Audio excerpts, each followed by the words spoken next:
I'd like to welcome you here this morning for our first session on what to do with this wonderful new syllabus. And I'd like to mention, I'd like to welcome Jennifer, who has done a lot of work with the children who we work with and helping us work out how to teach these children.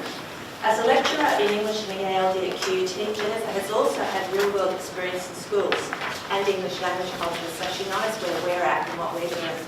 She also provides PD for schools, helping them with differentiation for the EALD learners. This background provides her with a unique perspective to assist us in understanding our new syllabus and the skills needed to help our students achieve the best possible results. So this morning's going to be very interesting.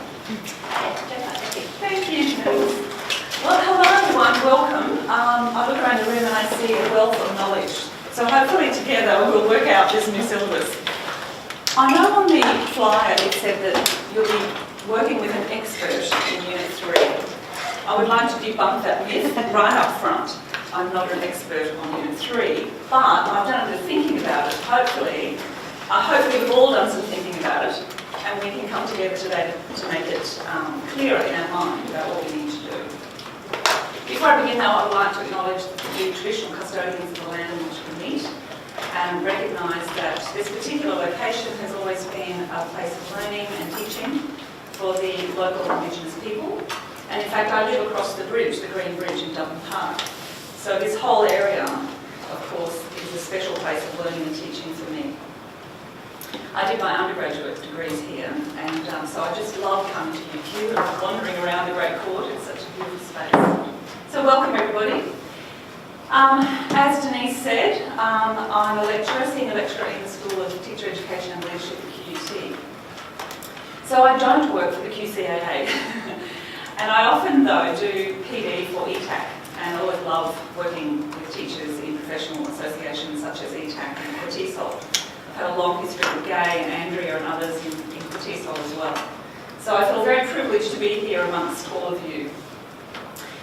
Now, when I was thinking about preparing this seminar today, I thought, gee, you know, we're in a really unusual time where we're all working madly to get our heads into something very new. So sometimes it might feel like we're walking the tightrope. And I thought of some other images that were appropriate for me today. And this particular rock formation came to mind. I saw a video of the artist who makes this rock formation, and I thought, it's kind of what we're doing here. We're piecing all these rocks together and hoping that it will all balance and hang and sit firmly. The physics of this is particularly interesting if anyone knows anything about physics. It looks precarious, but in fact it's quite rock solid, pardon the pun. But, and so hopefully we might be feeling a little precarious today and in the future, but by the end of the year and certainly into the new year, we'll be feeling more solid about what we're doing. All right. So our time together today is really to help us to put those rocks together so we have a firm basis. So my background, I was an English and Humanities teacher in high schools. I was an ESL teacher, when it was called ESL, at schools in Brisbane, Inala, Richlands and what was then Salisbury, so that tells you how old I am. I was also an ADP teacher, the Adult Migrant Education Program, English program, sorry, in TAFE. Then I did a Master of Education at TESOL at QUT, which I highly recommend if you haven't done a Master's. We're also offering a Grad Cert TESOL at the moment as well. My PhD is of relevance to this particular seminar because I did a case study of 4 teachers. And one of my questions was, how do teachers of EALD learners recontextualise syllabuses into daily classroom practice? The particular focus of the study was on critical literacy. So the fact that I analysed how teachers interpret and enact syllabus and the critical literacy focus is very relevant to Unit 3. So my experience in that research was really phenomenal. I learned a huge amount from the 4 teachers in my study, and they were recontextualising the old syllabus, of course, the 2007-2009 amended syllabus. The question that I was really interested in, and I'm interested in this today with you, is what do we privilege, what do we expand on, what do we reinforce, what do we adapt, given our particular learners. So we take a syllabus and we use our agency to make it work for our particular learners. So that's a key concept for me today, is your agency. How do you put your stamp on the syllabus? How do we do it in practice, and why do we do it this way? These are all the things I think teachers constantly should be thinking through. And I've got a book that I'm putting together on these sorts of things. But in terms of agency, I think this is a really key concept that I want you to carry through today. Here's a lovely quote from Pippa Stein, who's a UK scholar. And she says, although there are multiple factors in the translation and enactment of curriculum or syllabus policy into practice, teachers play a central role in the realisation of their subject in their own classrooms. They have choices in how to reframe or imagine alternative ways of being and acting in the classrooms.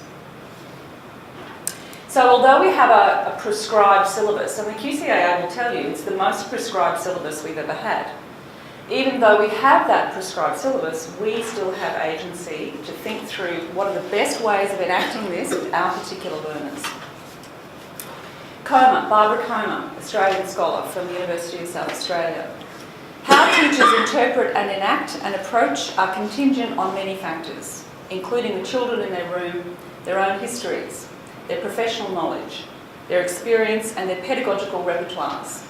It is also contingent upon what else is going on. So Barbara's work is very interesting because she does a lot of work with teachers in schools, and she sees how teachers take syllabuses like the one we're going to be working with today and how they enact them with passion and vigour and rigour for their particular learners. So I want you to keep those sorts of ideas in the back of your mind, especially for session 3 today. Because I'm not here to tell you how to interpret the syllabus. That's your job, okay? Gay and I are going to be working with you later as well today, and Andrea, to talk about how are you going to enact this syllabus? In what ways does it make sense for you? And what are you doing in terms of interpreting that and preparing resources to teach your particular learners? Now, we know that EAL learners are different. I was just chatting to Denise about her particular EAL learners, and we were also reflecting on, for example, Gay's learners, who are quite different in terms of their makeup and how they present to you in the classroom. So today will be very much contingent planning for your particular learners. So just to recap a little bit about the senior phases, we know that there's been a number of changes. We now have a more refined rationale in the current, or the new syllabus. We'll call it the new syllabus. We have more detailed explanations of objectives, which we're going to look at today. We have what I would call a fairly loose and vague conceptual and pedagogical framework. And I say that it's vague and loose because it doesn't really tell you how to teach. It tells you some principles that underpin teaching, but the how is very much, the bread and butter of what we all do in classrooms, or you do in your classrooms. We also have a list of aesthetic features and stylistic devices that I think is quite a useful addition. We obviously have our assessment details, which we will look at soon in this particular session. There's a handy glossary, although I have to confess, and I'm sure that the QCAA would as well, it's still a work in progress. There are words missing from the glossary. We can probably add to that ourselves. And of course, the key thing defining the EAL syllabus is the language table, which actually shows us the kinds of grammar and language-related elements that we need to be working with front and centre with our students. And there's the eligibility statement in this particular syllabus. So in terms of the assessment, we know, and some of you may have seen these tables, they come directly from the QCAA PowerPoints. I had the privilege of working with Kylie Wilson and Lisa Bottomley from QCAA to help put some of this together for you. And so you might have seen this table, which I think is a useful table to see where we've been and where we're going. So in terms of the number of assessment instruments, presently we have 6 or 7 in that kind of configuration there. But in the new syllabus we will have just 4, 3 written and 1 spoken or signed. The judgments, of course, will change. In the new syllabus, we've got the 3 internal assessments that you will judge according to the instrument-specific marking guides, the ISMGs, and then 1 external assessment, which will be marked by external people. Maybe some of you on marking panels, etc., but maybe not. Now in English, across all the syllabuses, 25% is the external, 75% is internal. That's not the case for all subject areas. Science, for example, has 50% internal, 50% external.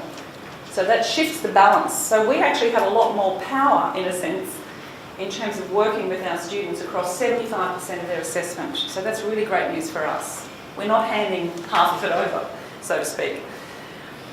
And then, of course, the assessment text categories and modes are slightly different for the new syllabus. We have 3 written, 2 analytical, and 1 persuasive, and then 1 spoken.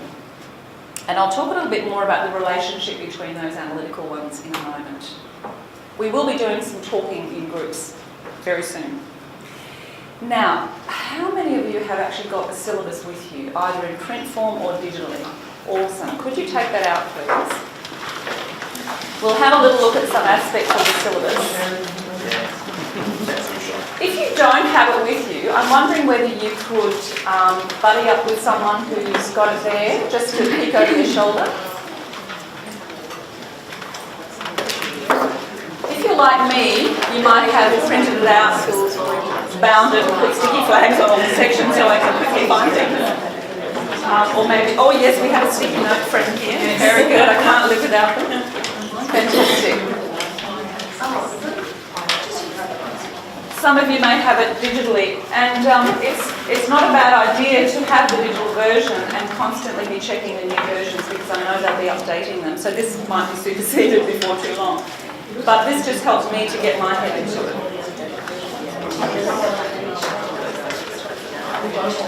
All right.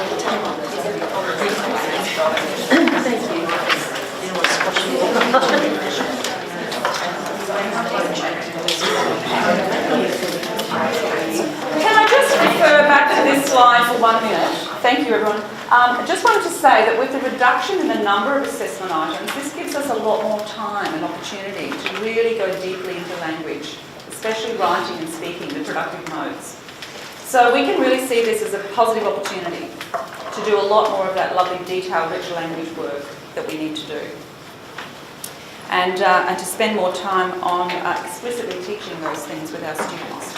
So if we pop over to the syllabus objectives, we can see here that there are 11 objectives in the syllabus, and all of them are in all of the units across year 11 and 12.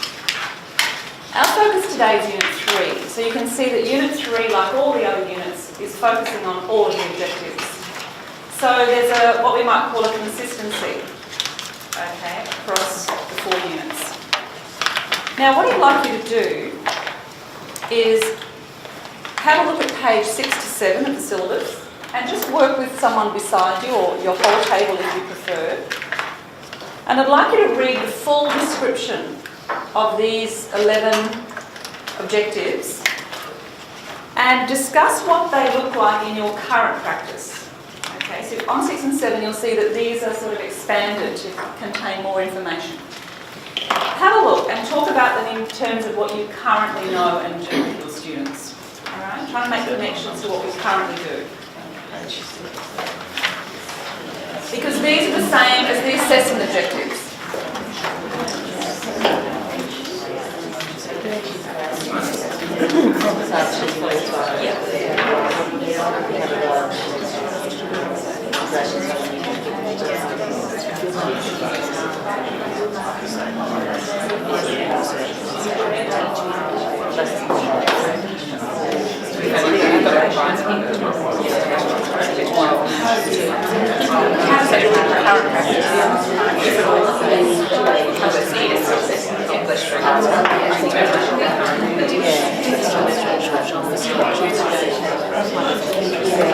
See, they're coming through because I think she has for the end. So some subjects coming through, coming across the land and through and like that. So we still get that. We do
Giving them a structure, maybe sometimes it's just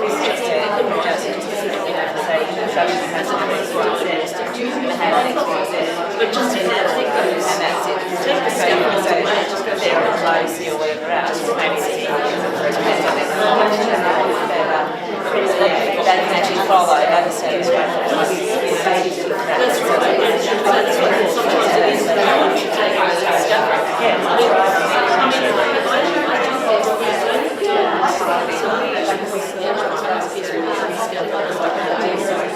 Okay, everybody. Hello.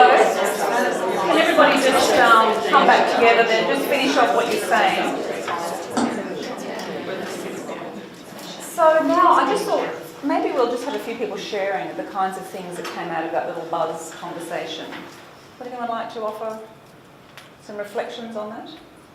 Just quick, we don't currently teach an EAL type English, so we're just trying to make connections to what we do in authority English and a little bit in English comm as well. Great. All right. So what connections have you made?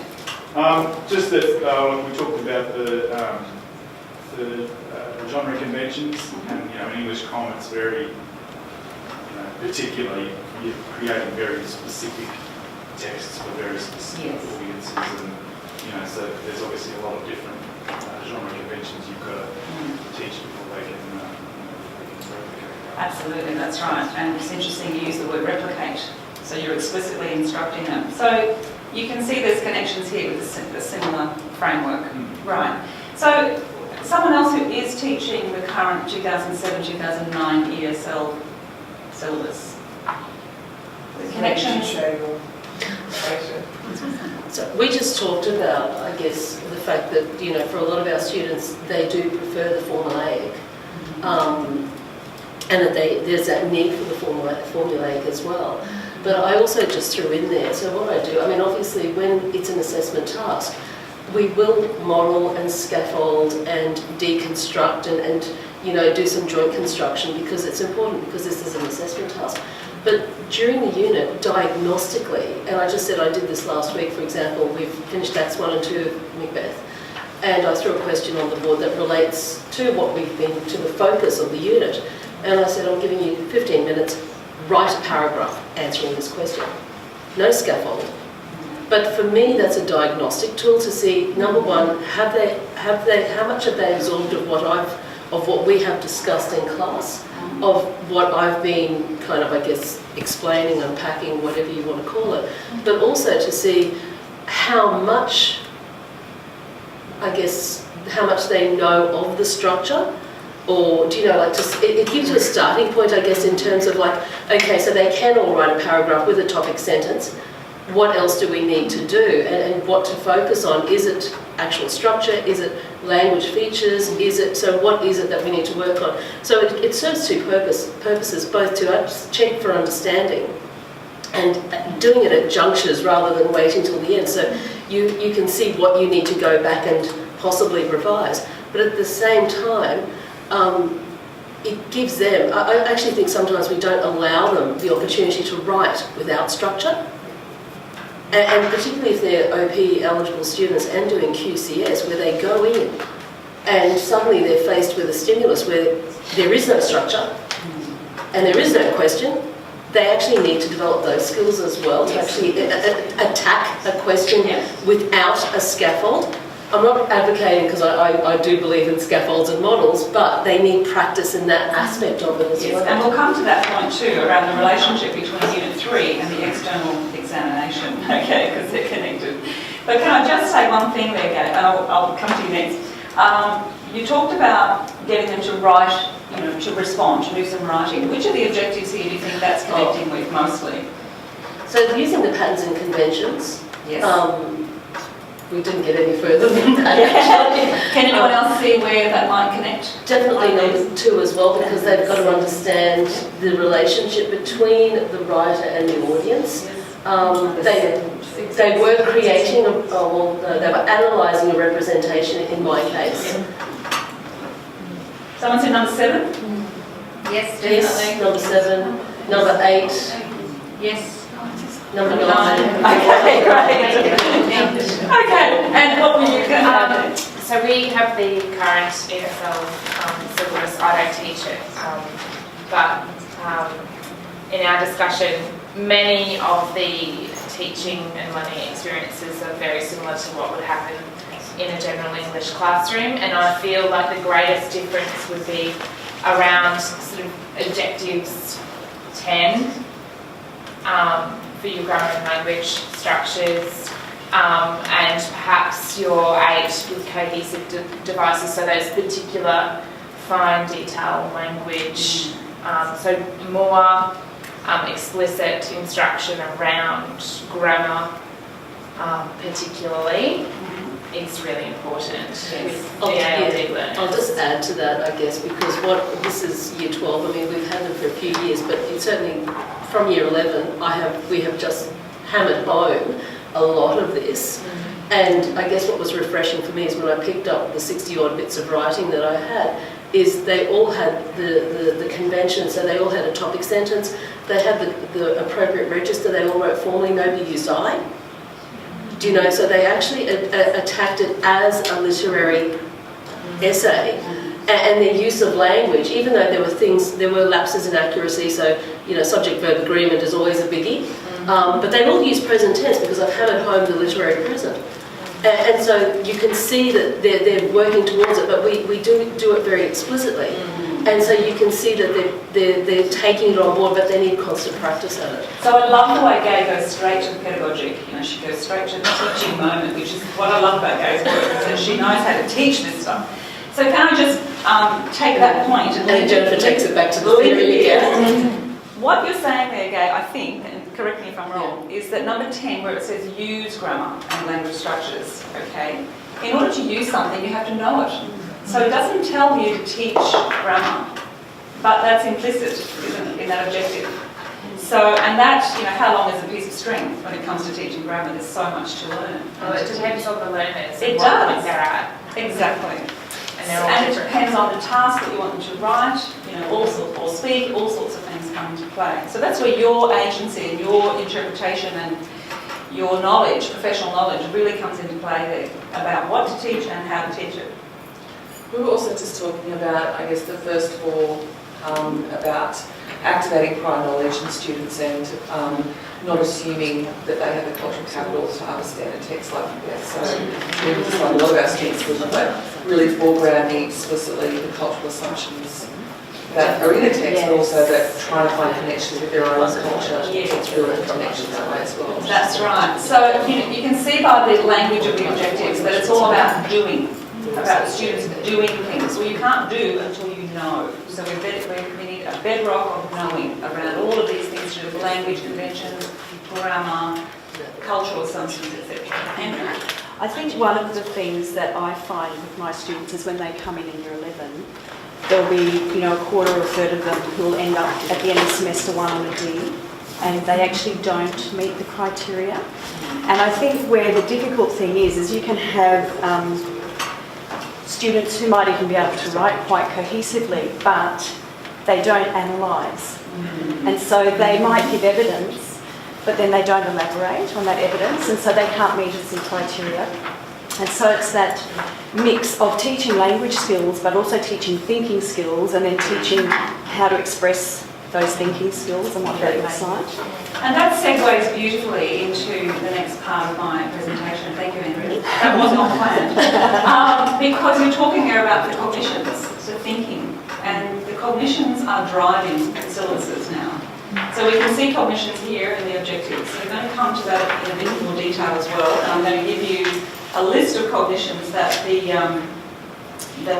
syllabuses are based on, and we're going to unpack those a bit more. So it does come back to that thinking, and the word analyse, as you said, is a really key feature of this unit, Unit 3. So let's move on. If you look at page 29 of your syllabus, you will see, which is Unit 3, don't be confused because it's got a 4 at the top of the page. Yes. It's actually Unit 3. I know, I hate the way the last syllabus did the same, I think. Page 29 is actually the beginning of Unit 3, and you'll see there the objectives are the same, right?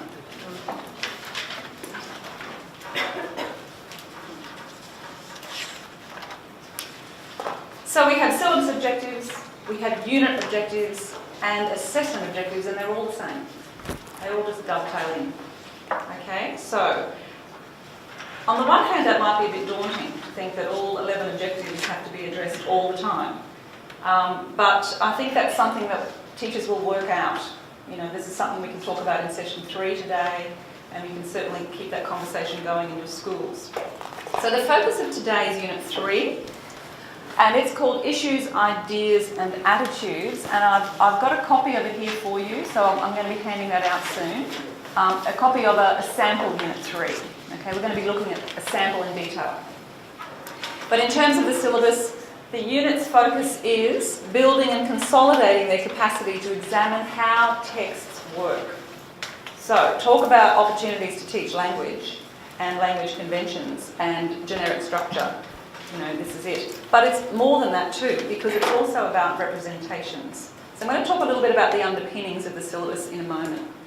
But just to come back to the relationship between the assessment items across the across Unit 3 and 4.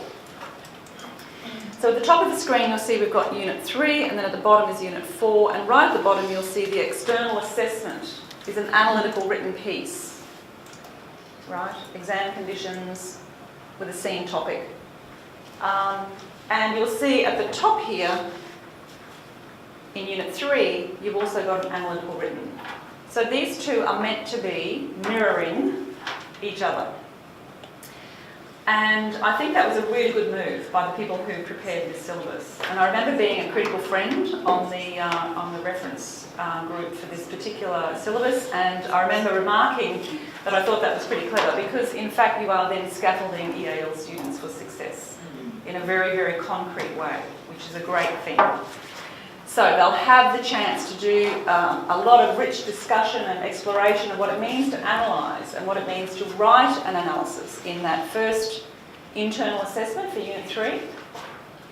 They'll move on and do a persuasive piece as well, and each one is 25%. Then in Year 12 they'll move into the imaginative spoken and then the external.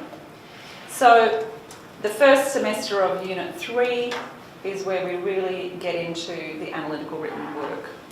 It says on the right-hand side that you need to use 2 different texts, one of which must be a literary text from the prescribed text list. Does everyone have the prescribed text list handy? Yeah, or you've had a look at it, I'm sure. If you're like me, I've had a look at it and I've started reading 2 novels. I'm reading We're All Completely Beside Ourselves by Karen Joy Fowler, and I'm reading one from the non-exam list, which is The Cellist of Sarajevo, which I'm going to talk about later. So, is anyone else reading some of the books from the list? Maybe you know a lot of them already, but there's a couple of newbies. Yeah?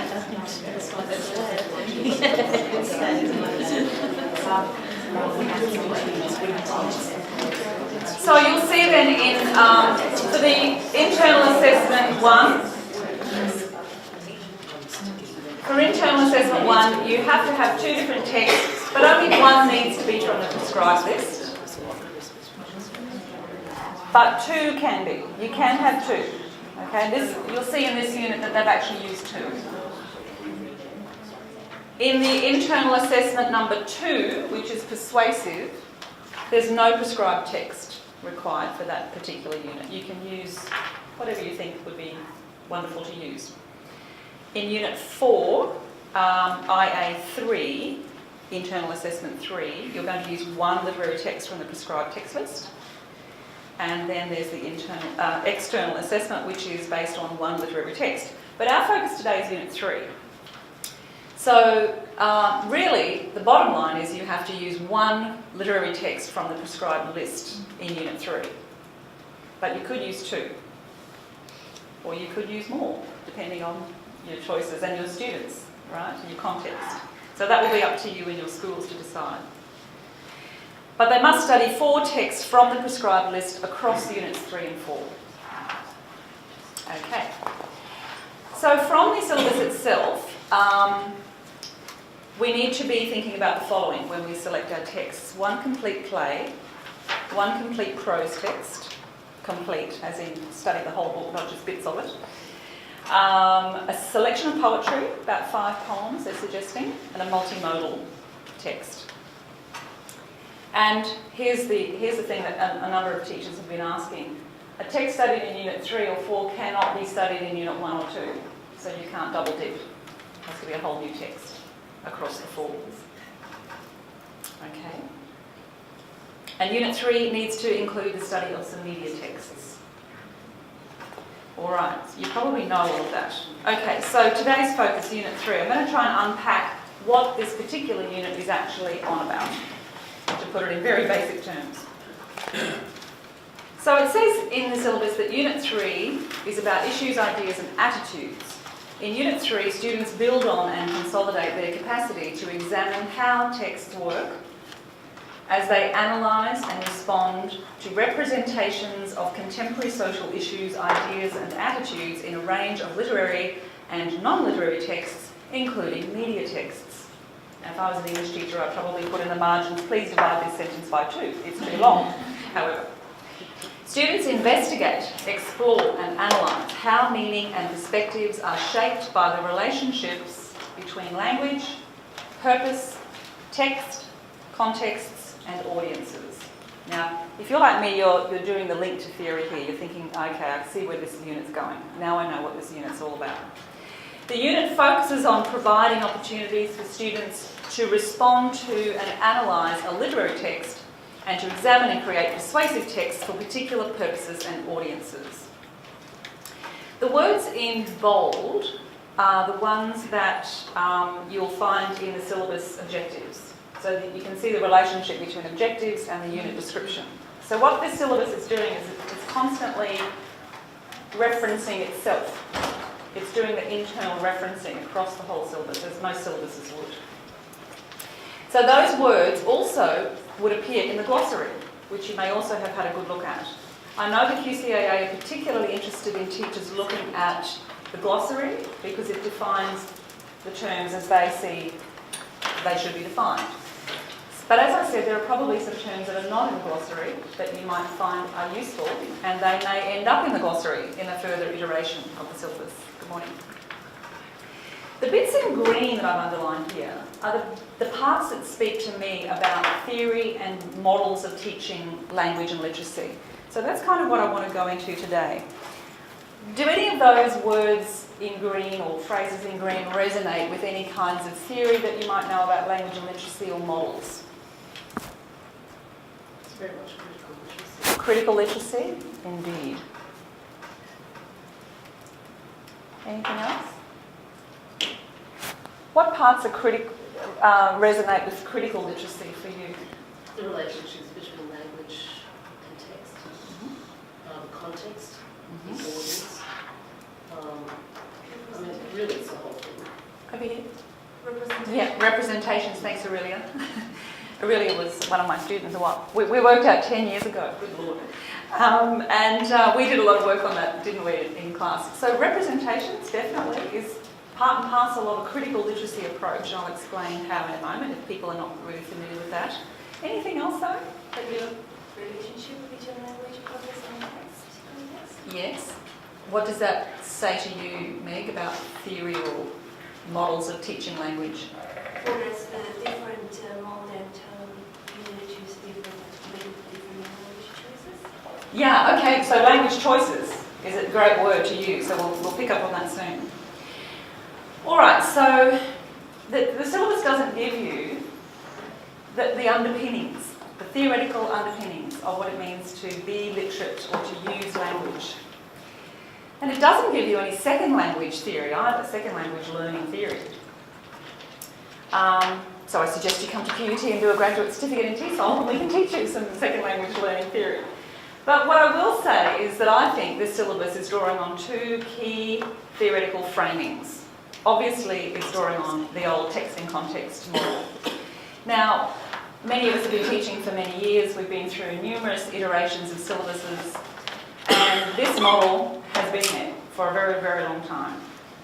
1987 syllabus was underpinned by this approach, and then the subsequent syllabuses in the 90s, 2002 syllabus, 2010 syllabus, all the same. It's not going to go away. Michael Halliday might have died. He died recently, sadly, yes. Vale Michael Halliday, what an amazing contribution he made to our work. And so this is basically his model. Is anyone not familiar with this model? I'm more than happy just to talk it through. Everyone's familiar? Can you nod if you're really familiar with it? Just kind of wobble your head if you're a bit familiar with it. Okay. Well, clearly one of the key issues here, or one of the key concepts, is the language system. And Meg mentioned it before when she said choices. So because we have a language system that allows us to make choices from the kinds of language that we use to achieve purpose with writing or speaking, these things are impacted on by situation. So depending on the field, depending on the mode, that will depend on the language choices that we make to create our text. But what's interesting is that the context of situation is not the end of the line. The context of culture is the end of the line for language. And Halliday knew this, and the people who devised critical literacy models know this too. And that's what Gay meant by the connection between language here, at the text level, and culture, the bigger picture. So when I look at a piece of text, I'm always interested in, well, where is this located? What's its social purpose? What are the sets of beliefs behind it? What are the social practices that exist around this text? What are the social relations that this text produces? And what are the values underpinning it? So you can look at the syllabus as a text and unpack it for all of those things.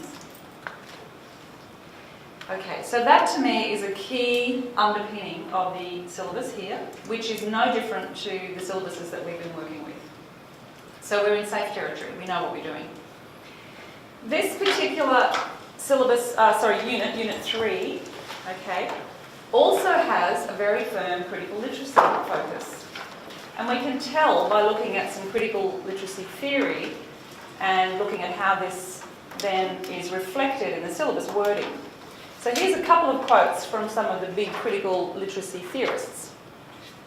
This is Alan Luke, Barbara Comer and Jennifer O'Brien, way back in '94, and it's still around and it's still very relevant. By critical, we mean ways that give students tools for weighing and critiquing, analysing and appraising the textual techniques and ideologies, values and positions in a text. The key challenge is how to engage students with the study of how texts work. Those are the exact words in the syllabus.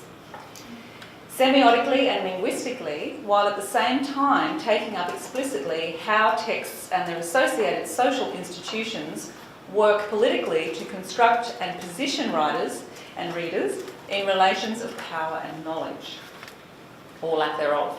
And again, a long sentence. So here we're looking at how texts work at the linguistic level, but also at the ideological or value level. And that's what makes it critical. Okay? So we're going from a text in context, Halliday approach, and really ramping it up, if you like, with the critical approach. And that's what this unit is doing.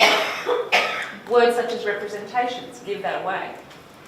Another quote from Alan Luke: critical literacy focuses on teaching and learning how texts work, understanding and remediating what texts attempt to do in the world and to people, and moving students toward active position taking with texts to critique and reconstruct the social fields their lives, their world, in which they live and work.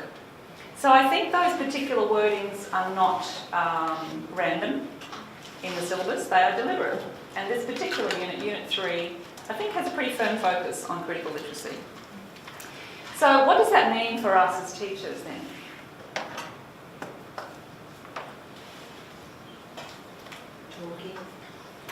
Talking, discussing, analysing, thinking, to begin with what do you feel, how does it move you? Okay. So with your students, yeah, it's doing all that rich discussion about the effects of a text on you. Interesting that you said, how does it move you? Because critical literacy was always seen as a rational enterprise, you know, a rational, analytical sort of exercise, but more recently, teachers are saying, well, hang on a minute, it's not just the rational, it's also emotional. It's also affect. And Wendy Morgan wrote about that in 2006, and Ray Nissen has written about that, and a lot of American scholars are really getting on board with that as well. So the two sides of the same coin, aren't they? And I think with the emotional engagement, it's about how to engage students, and that's how you engage them. You're showing them texts which do have an impact on, and whether it's Macbeth and talking about violence, you know, toxic masculinity or something like this, or giving them texts that they can relate to, and it's something that they've experienced. Like I took my students to see the Longest Minute in Cairns a couple of weeks ago. They loved it, and they were so happy to talk about their experience of being a female football player in a male-dominated sport, because it was something they could relate to, and they were happy to open up about that in a way that they don't about a lot of texts that you study. So I think having that emotional affect is the way into a lot of texts as I was a teacher. Anyone else want to comment on that from their experience? Yeah. I think English has built this up for a very, very long time, and it has changed. Like I remember when it was about context of text, and texts don't come out of a dark void. There's lots of stuff that's happening to actually produce that text, and what was happening then. And then all of a sudden, the author was dead, and then you sort of, oh no, he's alive, or she's alive again. Yeah. And so I think actually allowing the students to know that this text comes from a time and place, and allowing them to understand that time and place, and maybe allow them then to acknowledge how that time and place is universal in certain areas, but then difference of what is privileged and marginalised changes. And so I think that's a really good thing to get them to know, to feel, to understand, to explore, to Definitely, and there's so many ways to do that in English teaching. I mean, you can look at Victorian literature and juxtapose it with the Hunger Games, and the role of women. The Cellist of Sarajevo, amazing gender study. So I'm going to talk about that in terms of gender, and you've actually raised gender already in terms of girls playing football. So kids love that sort of stuff. Gender is a hugely interesting thing, isn't it, for young people? Because it's so polarising, and it's so marginalising for certain people, such as female football players.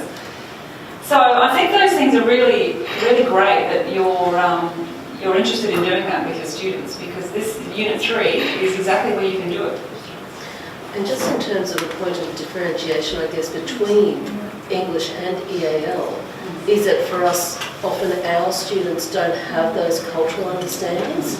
And I think a very powerful part of what we do in the classroom is actually to make those cultural understandings explicit, which may not necessarily happen in English or with a mainstream, a group of mainstream students, because that is their culture. So for us, we actually do have to make that, and it's often something we talk about, how do you see it, how would, like somebody born here see it, that kind of stuff. That's right, so you're moving from the actual words on the page to the kinds of beliefs that are in the background, as you said, Suzanne. So that's you're constantly doing that dance with our students, to build that cultural knowledge and those understandings of where this text might have come from, especially around gender in Australia. It's always bubbling below the surface, isn't it? Or sometimes it's not bubbling, sometimes it's in full view. Yeah, so I think this unit provides teachers with a really interesting opportunity to do this sort of work, but not in a prescribed way, as it was, say, in the 2002 syllabus. about syllabus, and everyone was going, oh, discourse, you know. And it really was introduced rather quickly without a lot of professional development, and it left a lot of teachers on the back foot, and therefore it left a lot of students on the back foot. So I think we're in a very different space now. We've got a little bit more time perhaps to think through these concepts, and maybe would like to do some more PD on that, about how this sort of theoretical framing can really become, you know, part of the delivery, or I don't like that word delivery, the enactment of Unit 3. Because I don't think teachers deliver syllabuses or curriculum. Delivery is just too kind of, you know, automatic. You actually have a huge role to play in interpreting it and then enacting it in very specific and unique ways, drawing on your own professional histories and knowledge, your students' knowledge, you know, their needs, etc. So I think we've always got to keep that in mind. Okay, so in Unit 3, we've probably referred to this earlier, the kinds of texts that we need to be focusing on. At least one literary text from the list, and media text. And here's a list of, I just put this up because I thought there's a range of media texts that we can be using, and many of you probably already use these sorts of things. So all of those wonderful resources that you already have can be utilised. It would be a really interesting exercise, I think, too, to develop a bank of media texts that could be shared amongst people. In terms of how they might be utilised in Unit 3, so maybe that's something people would like to work on collectively. So back to Unit 3 objectives. We've got all of these objectives that come from the overall syllabus objectives, we know that. So here we go, into the assessment in general for Unit 3. It says in the syllabus that we have a focus on representations of contemporary social issues, ideas and attitudes in a range of texts. So students will study or will be given the opportunity to respond to and analyse literary text. So respond to is partly the emotional, isn't it? That kind of reaction. And then analyse is to actually go into depth around how the text is put together and how it works. Study a range of media texts and examine and create persuasive texts as well. The first assessment item is the written response to a scene question that focuses on analysis of representations of issues and ideas in two different texts, one of which is literary. And the second piece is the persuasive written response that focuses on representations of a contemporary social issue in the media. So you could also have a media text in the first assessment item, or you could have two literary texts. And then, of course, in the second one, you're focusing more on the media. So, if we go back to our syllabus document, to page 32 and 33, you'll see here the description of the objectives. So have a quick look at page 32 to 33. That's for the first assessment item, what we call IA1, Internal Assessment 1.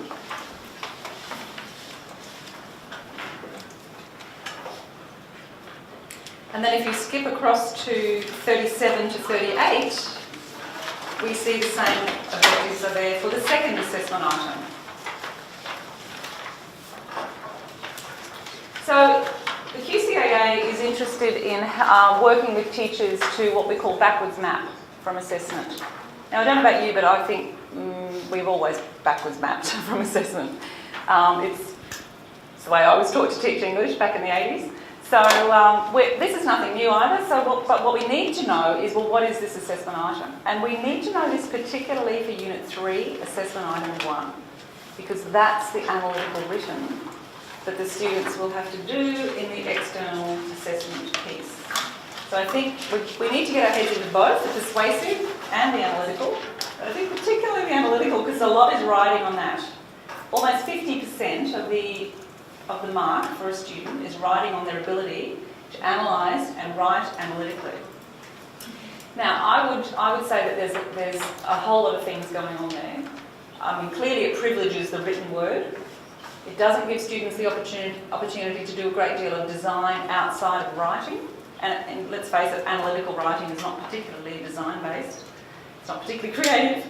So we're not actually giving our students a lot of opportunity to do that kind of work and that kind of thinking and have those kinds of design experiences. So perhaps think about that in terms of Well, you've got a bit more time now. We know we've got to get them to an analytical written, but maybe along the way they could be doing some other things around design and creativity. Otherwise it's going to be very heavily weighted towards analysis and writing, which is so taxing for EAL learners. So let's try and think about how we might balance some of that out perhaps. I don't have the answers to that one. And I think perhaps in the short term we'll be very much focusing on, well, how do we really prepare our students for this analytical written external assessment? It's high stakes, yeah? And we know that. We know how challenging it can be for many of our learners.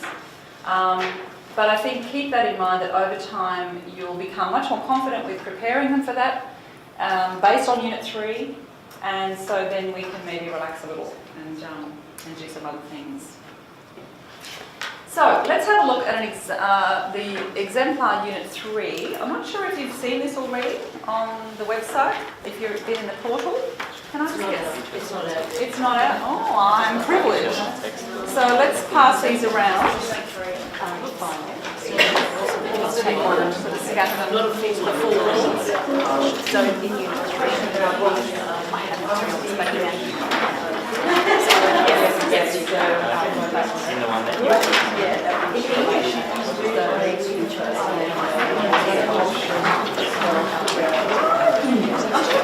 I think it is possibly my understanding is always the same as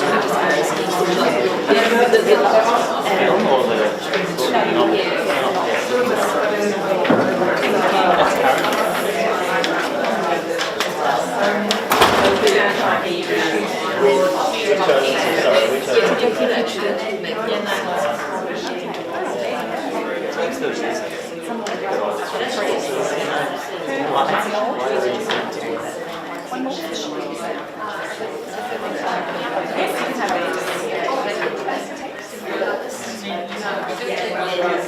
One more? Is there any spares floating around?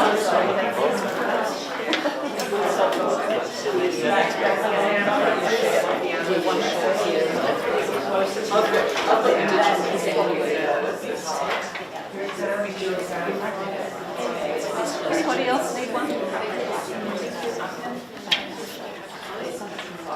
Okay, so the question was just raised by, I'm sorry, I don't know your name. Sarah just raised, can you do IA1 after IA2? Can you do the persuasive one first? Now, I don't know. The answer is yes. I'm assuming it would be yes. Okay, good. Same as English. It doesn't say the order of them, and so yesterday in the English they were talking about You can do them, yes. Sure. But it said it doesn't in English either, and they said you can No, swap in English syllabus it explicitly says topics 1 and 2 can be done in either order. Oh, that's right. Oh, But so, in this syllabus it does not actually say that. So that, I think that's a question we need to I raise. think maybe it probably needs to be put to QCAA. Because to me it makes sense to... And actually, I think Andrea and I would probably agree it probably would make sense to actually build the field first by looking at the issue or the topic or whatever, and then do the in-depth study. Like, it could actually work really well. But that's something English has 2 discrete topics, so it does have 3A and 3B, which is the concepts of the issues. Yeah. This doesn't have it. No. So, because it doesn't have the 2 separate topics, it doesn't say explicitly you can do them in any order. That's right. But I think it's definitely worth probably worth asking QCAA. I think definitely before you start doing big planning, yes, yeah, for sure.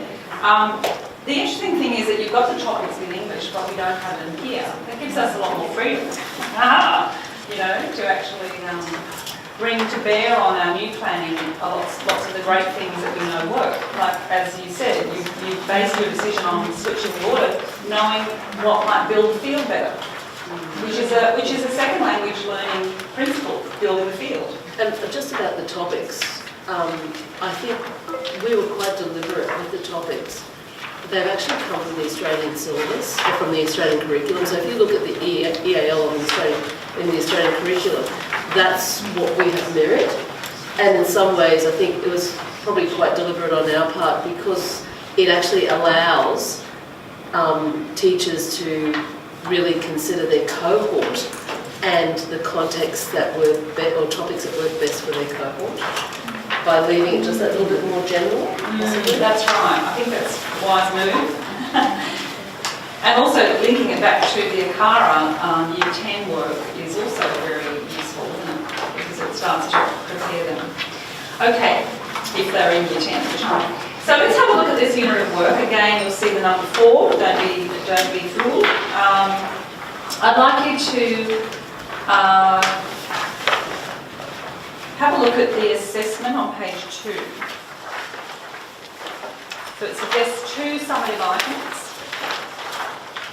Do they look familiar? And if so, how? Have a chat to the people around you and note the objectives and conditions.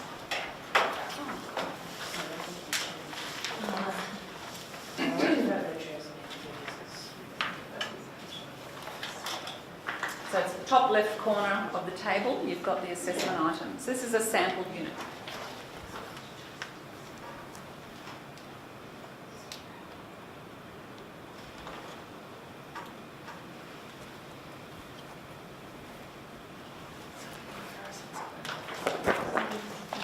So when I ask, do they look familiar, I'm thinking just generally in terms of what they're asking the students to do.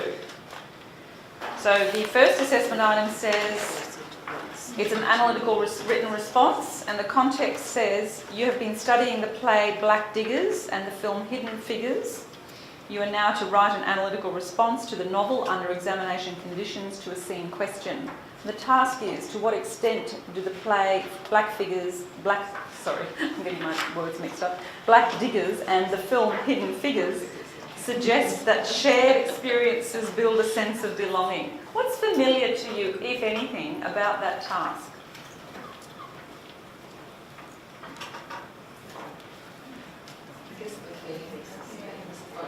The themes are focus, yeah, the sense of belonging. I would also like it's implicit comparison. And implicit comparison, yes, which is the kinds of things we might do anyway. To what extent? Question. Yes.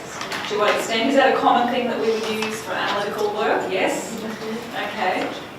All right. Good. What about the second one down below? The second assessment item is persuasive written. Who'd like to read that out in big voice?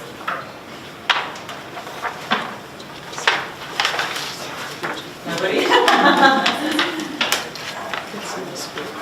Okay. You have been asked to write a column for a special edition of The Conversation, which is examining the concept of justice and the issues associated with this for some people in society. The article will identify a group which believes they are unable to achieve justice because they have been represented inappropriately in news media, and call for this misrepresentation to be corrected. Task: write an article for The Conversation to persuade readers that the media representation of a particular group is harmful and must be improved. You could explore the representation of young offenders or disabled people or refugees or any other group that interests you after negotiation with your teacher. All right. Is that familiar in any way to something you might have taught before, either in English or EAL? Yes? Yeah. So this particular sample unit is looking at the required assessment from the syllabus and going, well, what do we already know about that kind of assessment? What do we already do? How can we bring that through? And that's exactly what's happened in this model.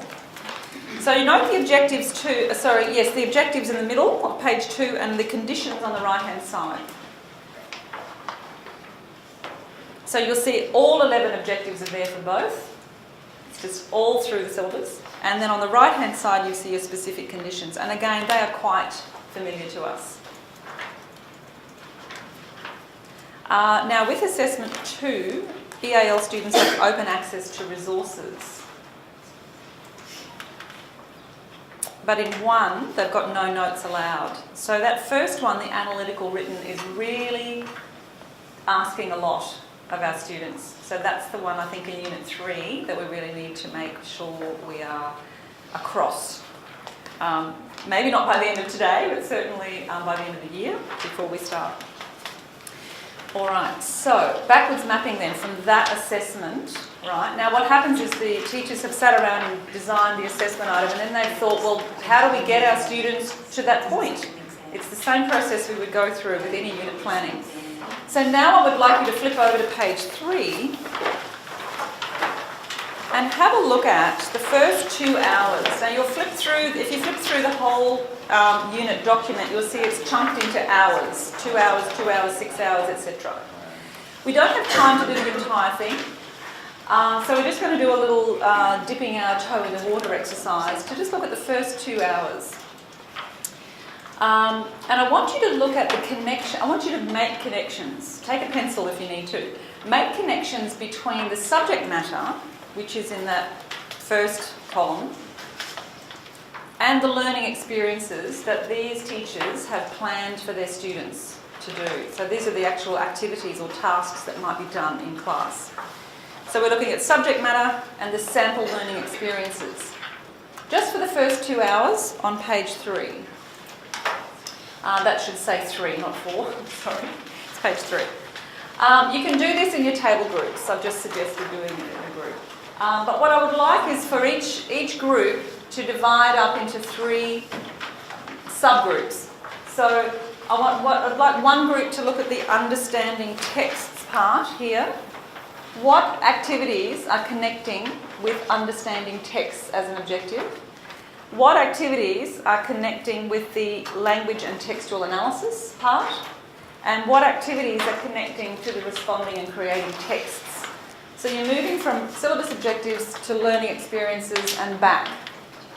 So we're trying to see connections between learning experiences and objectives, because the objectives of the unit are the objectives of the whole syllabus. So what have these teachers done here? And you can talk this through. If you're having trouble, grab your partner and elbow partner and...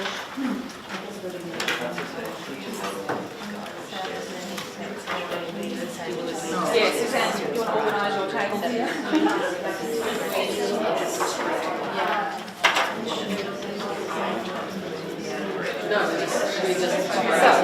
Just a couple of people to a couple of people to do the next one, which is analysis, and a couple of people to do responding and creating. And the idea is to find in the learning experiences connections back to that objective. I'll do this one.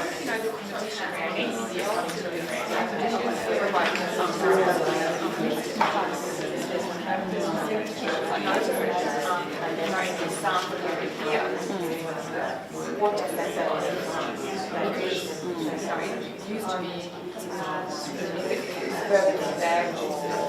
one drive, it was quite specifically backed out. I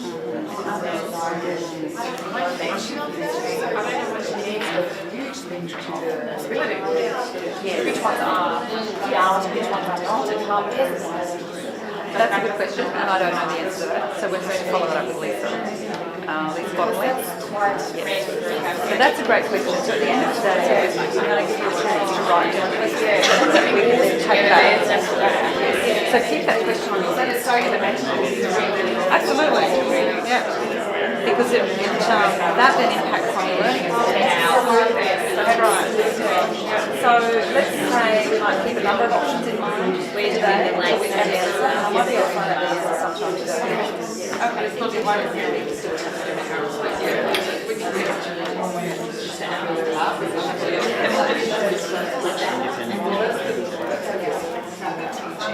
Yep. Yeah, I mean, they're creative.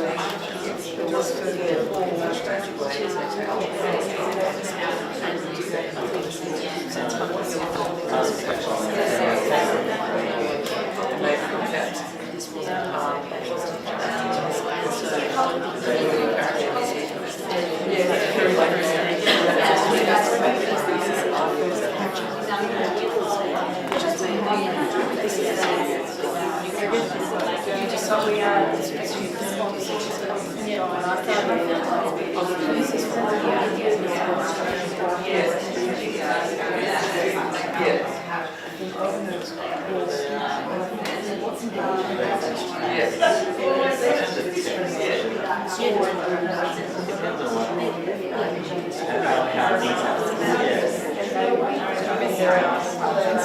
right, and practice the words, but you also like how to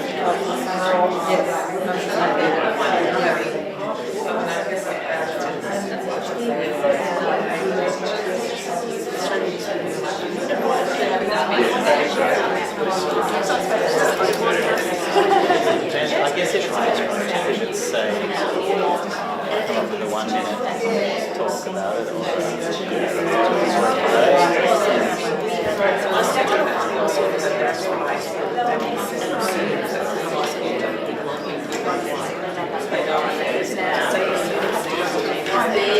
Okay, can everybody please be drawing arrows? So actually draw an arrow from the objective dot point to a learning experience that you think connects. Right, so draw an arrow from the learning objective dot point to any of the learning experiences that you think connect with that objective.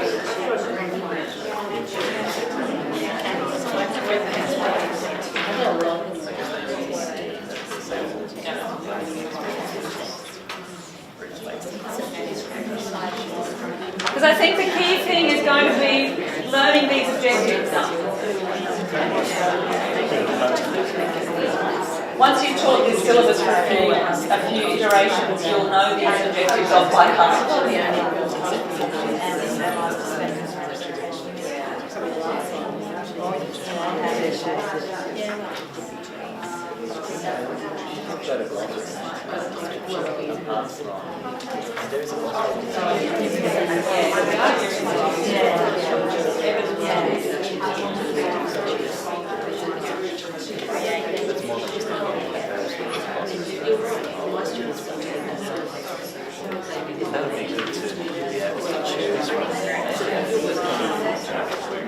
So you're drawing those dots in your mind. Yes, exactly.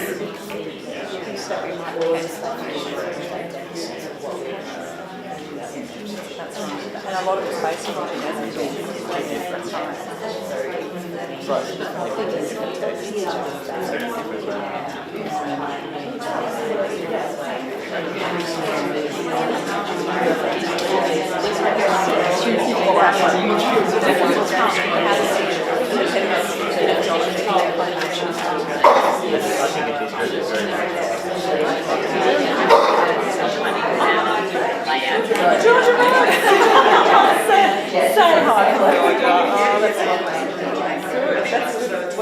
well done.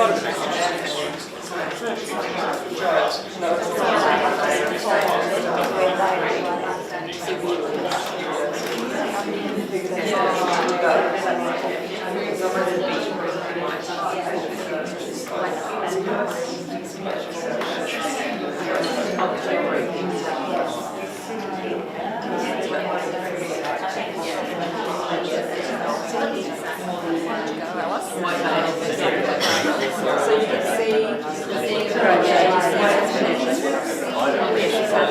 because that's what's going to happen. Planning and learning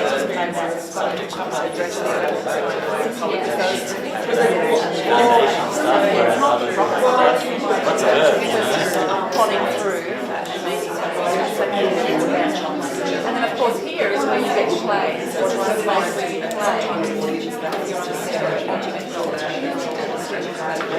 to make these things actually work for our audience. Because they're all very similar across the country. Based on so there's a territory where really our expertise really comes into play. And even these activities expand them and make them even more language based.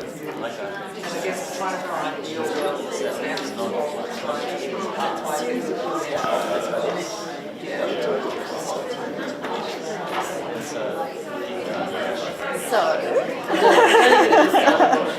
yeah, this exemplar, if you like, I think has some basic activity overrides. No, I know. some basic learning experiences, but I think for EAL you can go even further. You have to go even further. A lot of these things. You know, like what values regarding this role, they probably don't know that. You would have to just kind of think if you take that for one, I'm not even sure why it's not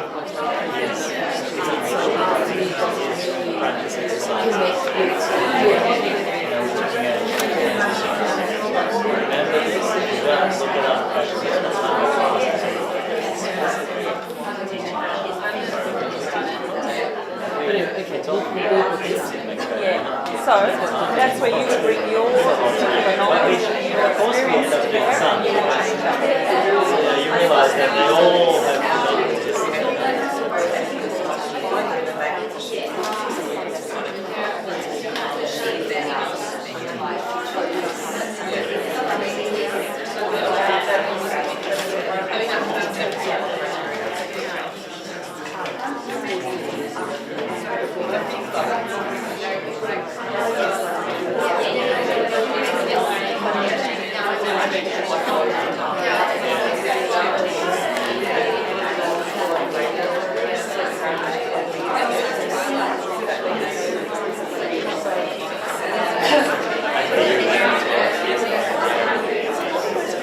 All right, everybody, if you've finished the first 2 hours, can I suggest you flip over the page and have a look at the next couple of hours of work that they're suggesting in this unit? Just pop over to the next page, page 4, and you'll see more.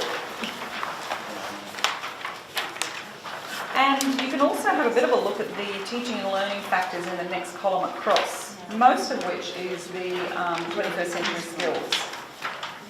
But I really think for today, I just want you to make the connections between the 11 objectives and the particular learning experiences. And you will no doubt, and I've heard it already, people are coming up with even more learning experiences and better learning experiences even.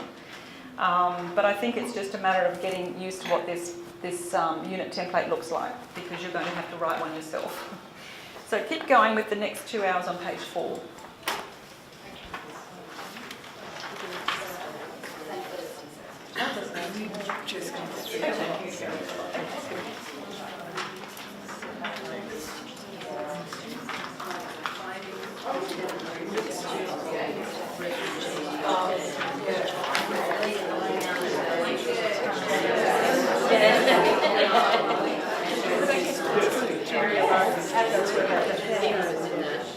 Yeah, you really need to well. Yes.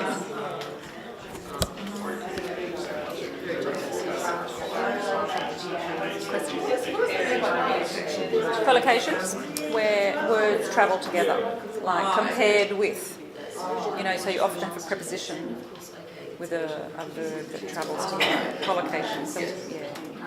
And that's one of the hardest things for ESL learners to learn, because they learn prepositions in isolation.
I think it helps to sort of understand how the objectives are going to really be, and the subject matter are really going to have things to go. It's going to have to be really visible in your learning experience. Because the same objectives are in the assessment. That's specific about it is going to, it is not just going to,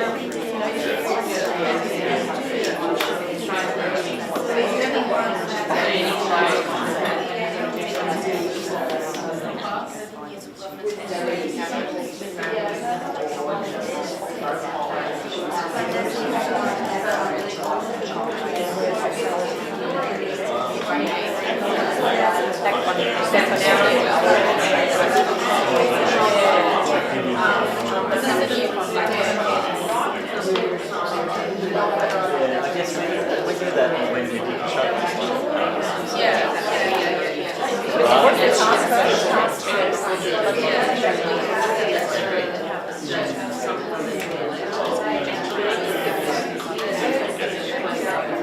I think that's just a cut and paste. They need the text. Yeah, well, It's one thing.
It says clean copy of the text, so I would say that would be the transcript. But can you write that down? Because there's a couple of questions popping up.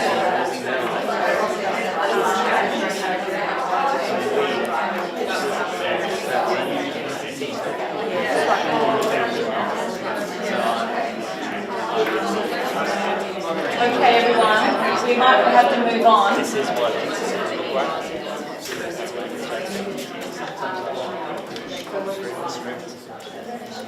So there's a little bit of method to my madness here in getting you to look so closely at the relationship between the subject matter and the learning experiences and the objectives, because we know that the assessment across the four units is all connected to the same objectives.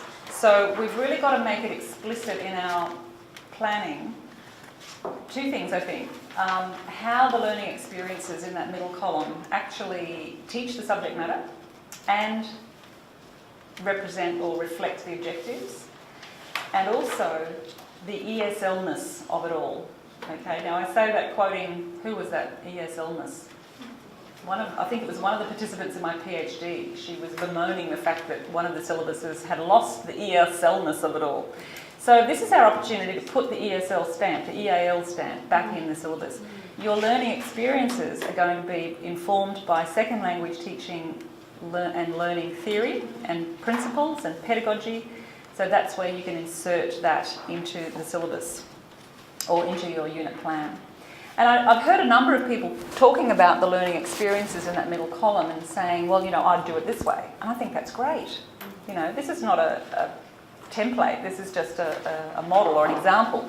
So you can do it however you see fit, as long as it meets those objectives and gets the students to be able to do the assessment task successfully.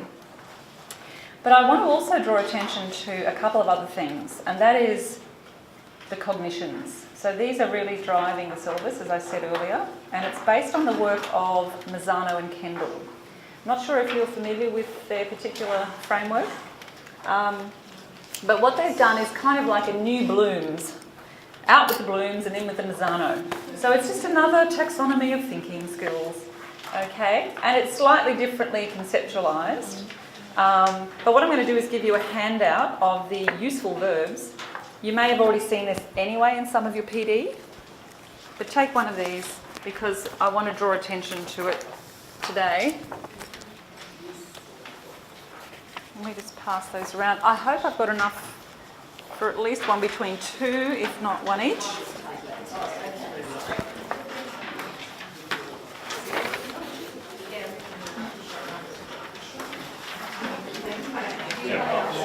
Let's see how we go. We got enough? I brought 30.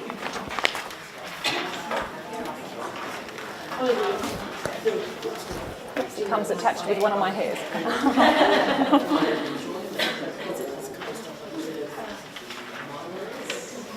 So, if you were to go back to your syllabus, you will see these words are listed in the glossary. No, sorry. They're not listed in the glossary. They're listed on... No, sorry. They are listed in the glossary. And also, there is a sheet on the QCAA portal, which you've all got access to, I believe, that actually shows you all of these cognitions and how they sit in relation to the taxonomy. But I've just given you a kind of a little cheat sheet there. So I'd like you to discuss in your groups what these words mean, because these underpin the objectives and they underpin how the assessment will be marked in the instrument-specific marking guides. So you'll see these words popping up a lot in all of the planning work and the assessing documents. So can you please just discuss what you think those words on the screen mean? These ones here, yeah. And if you can just turn over your list that I've given you, just turn it face down. So we'll just do a little activity first. Discuss them in your groups. What do they mean to you? And how would you place them in order from lowest to highest in terms of thinking skills, thinking demands? So just do that with your table and see what you come up with.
All right, let's turn the page over. See, I'm sure you did brilliantly.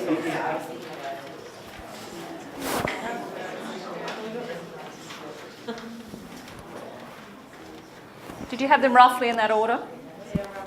Yeah. If you're familiar with balloons, this would be easy.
All right, I was going to take you to the QCAA webpage, but I'm not going to be able to get in here unless someone can get into the UQ system, but I don't think I can do that.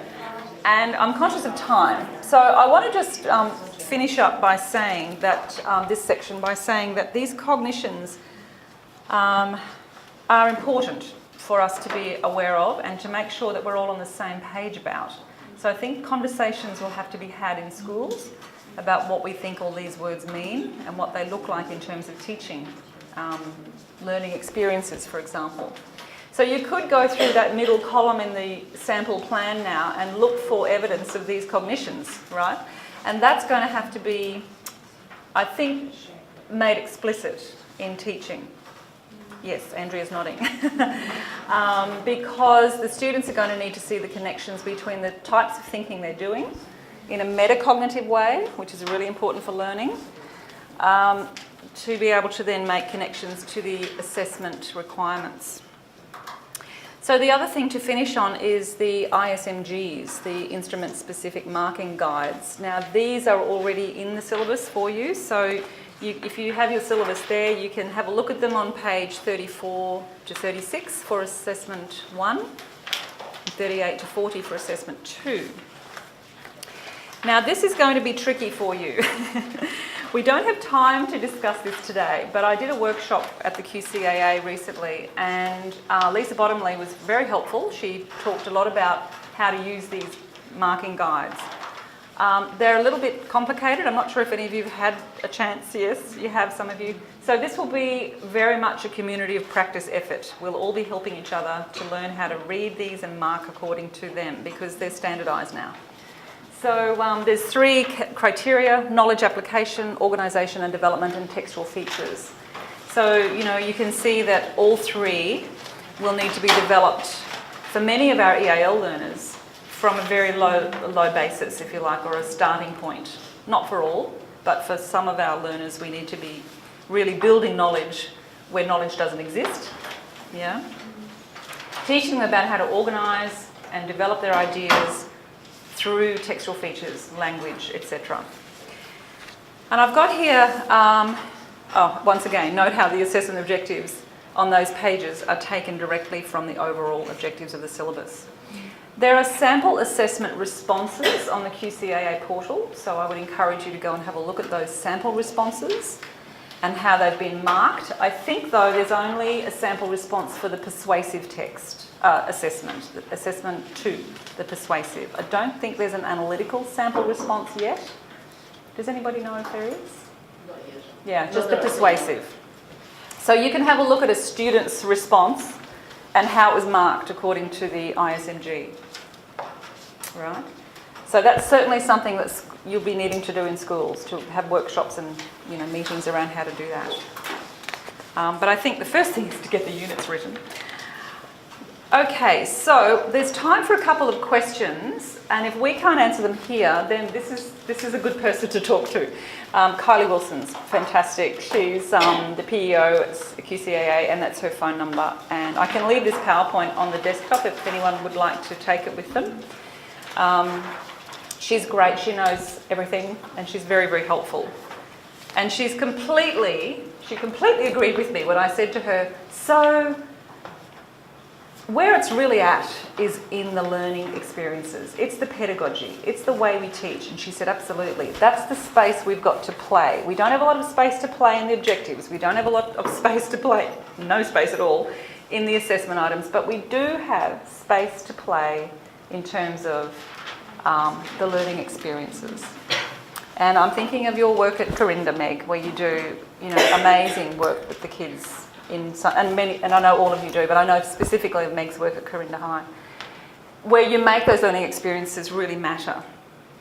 So, any questions that you'd like to ask, and maybe we could make a list of these questions that we need answered. I know there's a couple floating around. I had a question about the example assessment task where they said that 3 copies of the text were allowed, and if they're doing a film and a play, it's a play part, but I just wondered if the film, if they could bring a transcript or... Same question here. We had the same question here. So what's the answer? It said that they can bring... It says clean copy of the text. Yes, clean copy of the text. So if it's a film, it must be transcripts of portions of the film. This is a good question, because I what would that look like? Yesterday about quotes about a film, but I don't know whether that was for literature. I mean, if they know the theme and the question, then it would make sense that they could bring in quotes, selected portions of the checking of that kind of thing. So that's the question that we can answer. Because they're having to analyse aesthetic features, could that also take the form of still images that they wanted to make reference to? They bring in a series of stills. Yeah, so there needs to be some clarification around those conditions. Yeah, there does. So I know it says no notes, so they couldn't bring retrieval charts or something like that. Yeah. Okay, so my understanding is yes, no notes, no pre-prepared thinking, but clean copies of the parent text that you're working from. So the question is, can a transcript for a film be brought in? Okay, question 1. Next question. Can I just ask a really long question? I'm year 10 English teacher this year, ESL, and next year I'll be doing 11 and 12 with one other ESL teacher, EAL teacher. And my job today is to kind of get suitable books. And I'm sorry, I've read a couple of these books, but they're not suitable. And I just really would like to have a discussion sometime with everybody about what books they do think are suitable. We've had a brief discussion here, but I know I'm ignorant, but I'm coming from a place where I need to know. That's a great question. Can I just butt in? Sorry. We are thinking of setting up a Facebook group to allow sharing of resources. That's something that I'm happy to set up through Quintessel, which is the Queensland Association for Teachers of Students who speak another language or something like that. Sorry. So basically it is the EAL Teachers Association. We already have a Facebook page, and we can actually easily set up another Facebook page by using our tech kind of resources. Would people be interested in that? And it would be I would have to make it a closed group. Another suggestion I made to Fiona yesterday was that we have like an ETAC Google Drive, that we like a shared drive where we can share teaching resources. Yeah, I guess what's come up, I know speaking to language teachers, they've already, like the Japanese, I believe, and the German people have already set up Facebook groups, which allow, but closed groups because that allows for that discussion to happen as well. Yeah. So I guess, and look, you can actually set up Google Docs and a Facebook page kind of like together, or something, can have both of them happening. But I'm just wondering, is there an interest in that? And I guess the other way would be, how would we then get people on board to kind of join? I'll just If you want to chat to me about that, I'm social media. So Okay. a lot of you might already be on ETAC on social media, and a lot of you will get the emails and stuff. If you Yeah, chat to I me in do, morning yeah, tea, we can totally put that Okay, together. all right. So as I said, that's just something I guess that we've talked about, because I know that other syllabuses are doing that. But in terms of allowing that informal discussion, because I know it's already happening on the ETAC Facebook page, there's a lot of that going on. Yeah, and if you guys want to do a group, we can send it out so everyone's linked in together. So yeah, totally. That would be great. Can be happening. That would be really great. Because that would help particular schools. That's right, where- and that's what I'm thinking in that situation there, in terms of having those discussions about texts and things. Right. Another question? Is there another one that's different that we want to need answered? No? Okay, so it's morning tea time, I believe. So thanks everyone.